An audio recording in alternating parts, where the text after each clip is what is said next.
কিছুমান শাহুৱে ভাবে যে বোৱাৰীয়ে একোৱে নকৰে ঘৰখনৰ কাম বন, অকল তেওঁহে কৰে। মই কিছুমানৰ কথাই কৈছোঁ, সকলো কথাই কোৱা নাই। মানে অকল যে তেওঁৱে কৰে তেনেকুৱা নিচিনা দেখে। এতিয়া মই ধৰক ফ্ৰিজটো চাফা নকৰা বহুত দিনেই হ'ল, কৰিমকৈ থাকি যায়, ছোৱালীৰ আমনি উৎপাত। আৰু চাওকচোন ফ্ৰিজটো ইমান বেছি লেতেৰা হৈ গৈছে। আমি ধৰক মিডল ক্লাছ ফেমিলি মানুহ, লওঁ বুলি ক'লে ফ্ৰিজ এটাই হওক, ইনভাৰ্টাৰ এটাই হওক বা যিকোনো বস্তু আমি পটককৈ ল'ব নোৱাৰোঁ।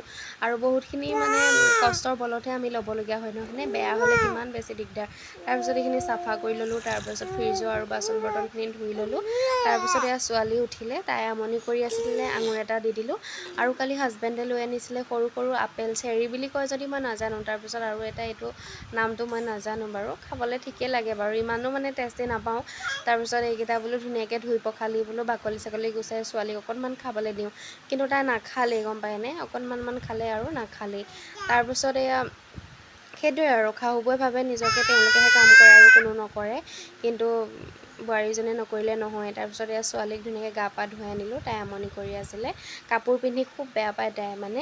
তাৰপাছত এয়া মোৰ চেহেৰাটো চাওকচোন, ইমান বেয়া লাগিছে দেখিবলৈ, ইমান বেছি বেয়া হৈ পৰিছোঁ নহয় দিনক দিনে। চকু চেলেপাটো এপাত হৈ গৈছে, মানে থ্ৰেডিং কৰিবলৈও টাইম পোৱা নাই।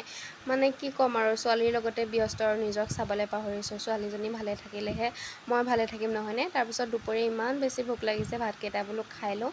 এয়া এফালে ঢেকীয়া, কঁঠাল গুটি, কচু এনেকৈ ঔটেঙা চৌটেঙা দি বনোৱা আছিলে, খাই বহুত ভাল লাগিলে।